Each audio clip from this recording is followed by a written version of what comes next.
மதுவிலக்கு மாநாடு அப்படின்றாரு. ஆனால் அது தொடர்ச்சியாக பேசும்போது என்ன சொல்கிறாரு, பாமக வந்து ஒரு ஜாதி கட்சி, அதனால் வந்து நாங்கள் அவருக்கு அழைப்பு விடலை, மற்ற கட்சிகளுக்கெல்லாம் அழைப்பு விட்டுருக்காங்க, அழைப்பு விடலை. இதை பற்றி உங்களோட கருத்து? அவர் கட்சி மட்டும் என்னவா?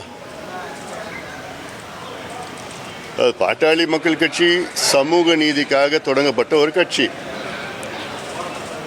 36 ஆண்டு காலமாக எங்களுடைய மருத்துவர் ஐயா அவர்கள் 6 இடஒதுக்கீடுகளை பெற்றுக் கொண்டிருக்கின்றார்கள்.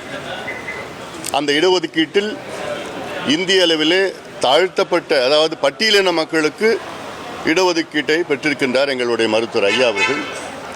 தமிழ்நாட்டில் அருந்ததியர் சமுதாயத்திற்கு உள்ஒதுக்கீடு பெற்று தந்திருக்கின்றார். சிறுபான்மை சமுதாயம், இஸ்லாமியர்களுக்கு உள்ஒதுக்கீடு பெற்று தந்திருக்கின்றார். எம்பிசி என்று 20 விழுக்காடு 115 சமுதாயங்களுக்கு இடஒதுக்கீடு பெற்று தந்திருக்கின்றார்.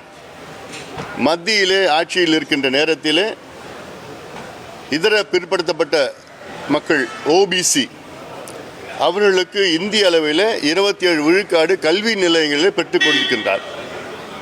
இப்படி எங்கள் கட்சி சமூக நீதிக்காகவும் நீர் மேலாண்மைக்காகவும் வேளாண் வளர்ச்சிக்காகவும் இலவச தரமான கல்விக்காகவும் அனைவருக்கும் நல்ல தரமான மருத்துவத்திற்காகவும் நேர்மையான ஆட்சிக்காகவும் எல்லாவற்றுக்கும் மேல் மது ஒழிப்புக்காகவும் புகையிலை ஒழிப்புக்காகவும் கஞ்சா ஒழிப்புக்காகவும் குட்காவை நாங்கள் தடை செஞ்சிருக்கின்றோம்.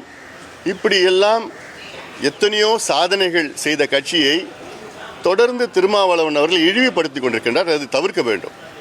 எங்களாலும் பேச முடியும், அவங்க கட்சியை பற்றி தரவுருவாக எங்களாலும் பேச முடியும். இதோட நிறுத்திக்குங்க. நீங்கள் மாநாடு நடத்தினா நடத்திட்டு போங்க. திருமாவளவன் வந்து இந்த மதுவிலக்கு மாநாடு அப்படின்றாரு.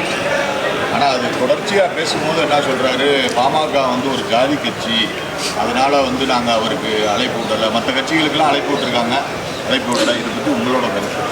அவர் கட்சி மட்டும் என்னவா? பாட்டாளி மக்கள் கட்சி சமூக நீதிக்காக தொடங்கப்பட்ட ஒரு கட்சி. 36 ஆண்டு காலமாக எங்களுடைய மருத்துவர் ஐயா அவர்கள் 6 இடஒதுக்கீடுகளை பெற்றுக் கொண்டிருக்கின்றார்கள். அந்த இடஒதுக்கீட்டில் இந்திய அளவிலே தாழ்த்தப்பட்ட, அதாவது பட்டியலின மக்களுக்கு இடஒதுக்கீட்டை பெற்றிருக்கின்றார் எங்களுடைய மருத்துவர் ஐயா அவர்கள். தமிழ்நாட்டில் அருந்ததியர் சமுதாயத்திற்கு உள்ஒதுக்கீடு பெற்று தந்திருக்கின்றார். சிறுபான்மை சமுதாயம், இஸ்லாமியர்களுக்கு உள்ஒதுக்கீடு பெற்று தந்திருக்கின்றார். எம்பிசி என்று 20 விழுக்காடு 115 சமுதாயங்களுக்கு இடஒதுக்கீடு பெற்று தந்திருக்கின்றார். மத்தியிலே ஆட்சியில் இருக்கின்ற நேரத்திலே இதர பிற்படுத்தப்பட்ட மக்கள் ஓபிசி அவர்களுக்கு இந்திய அளவில் 27 விழுக்காடு கல்வி நிலையங்களில் பெற்றுக் கொண்டிருக்கின்றார். இப்படி எங்கள் கட்சி சமூக நீதிக்காகவும் நீர் மேலாண்மைக்காகவும் வேளாண் வளர்ச்சிக்காகவும் இலவச தரமான கல்விக்காகவும் அனைவருக்கும் நல்ல தரமான மருத்துவத்திற்காகவும் நேர்மையான ஆட்சிக்காகவும் எல்லாவற்றுக்கும் மேல் மது ஒழிப்புக்காகவும் புகையிலை ஒழிப்புக்காகவும் கஞ்சா ஒழிப்புக்காகவும் குட்காவை நாங்கள் தடை செஞ்சிருக்கின்றோம். இப்படியெல்லாம் எத்தனையோ சாதனைகள் செய்த கட்சியை தொடர்ந்து திருமாவளவன் அவர்கள் இழிவுபடுத்தி கொண்டிருக்கின்றார். அது தவிர்க்க வேண்டும். எங்களாலும் பேச முடியும், அவங்க கட்சியை பற்றி தரவுருவாக எங்களாலும் பேச முடியும். இதோட நிறுத்திக்குங்க. நீங்கள் மாநாடு நடத்தினா நடத்திட்டு போங்க.